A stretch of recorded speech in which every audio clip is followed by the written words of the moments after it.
தொடர்வது விளையாட்டுச் செய்தி. இம்முறை ஆஸ்திரேலியாவில் இடம்பெற்ற டெஸ்ட் கிரிக்கெட் தொடரில் இலங்கை அணி அடைந்த தொடர் தோல்விகளுக்கான காரணம் என்ன? அது தொடர்பில் ஸ்போர்ட்ஸ் ஃபர்ஸ்ட் ஆராய்கின்றது.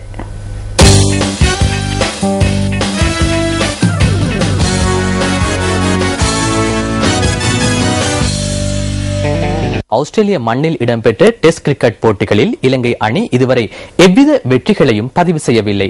அந்த வரலாற்றை புதுப்பிப்பதற்கான வாய்ப்பு நேற்றைய தினம் கிட்டிய போதிலும் அதனை அடைவதற்கான சந்தர்ப்பத்தை இலங்கை அணி இழந்தது.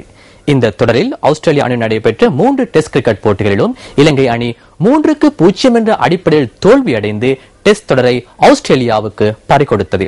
மஹில ஜெயவர்தன ஆஸ்திரேலியா மண்ணில் ஒரு டெஸ்ட் போட்டியிலாவது வெற்றி பெற்று தனது பொறுப்பை நிறைவேற்றாமல் தலைமைத்துவ பதவியிலிருந்து விலகியமைக்கான காரணம் என்ன?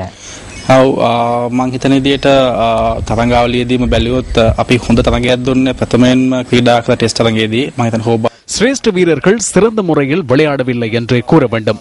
போட்டியை எதிர்கொள்ளக்கூடிய வகையில் அதிக ஓட்டங்களை பெற்றுக் கொள்ளவில்லை. எனினும் ஆஸ்திரேலிய அணி வீரர்கள் சிறந்த முறையில் விளையாடினர். குறிப்பாக அவர்கள் அதிக ஓட்டங்களை பெற்றுக் கொண்டனர்.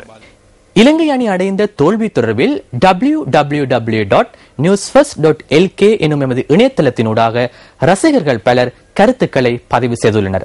அந்த கருத்துக்களில் 3 முக்கிய கருத்துக்கள் இலங்கை அணியின் தோல்விக்கு காரணம் என்று குறிப்பிட முடியும்.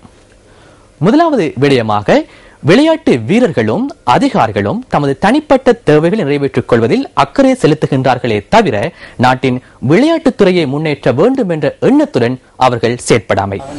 இரண்டாவது விடயமாக, இலங்கையின் கௌரவமான விளையாட்டு வீரர்கள் பலர் கிரிக்கெட் நிர்வாகத்திலிருந்து ஒதுங்குதல் மற்றும் அரசியல் பிரதிநிதிகளும் வர்த்தக நடவடிக்கையில் ஈடுபடுவோரும் அதில் உள்வாங்கப்படல். மூன்றாவது விடயமாக, தெரிவுக்குழு அதிகாரிகள் கிரிக்கெட்டின் எதிர்காலம் குறித்து கருத்தில் கொள்ளாமல் தீர்மானம் எடுத்தல். இதனை தவிர இலங்கை அணி அடைந்த தோல்விக்கான மற்றைய காரணங்கள் என்ன?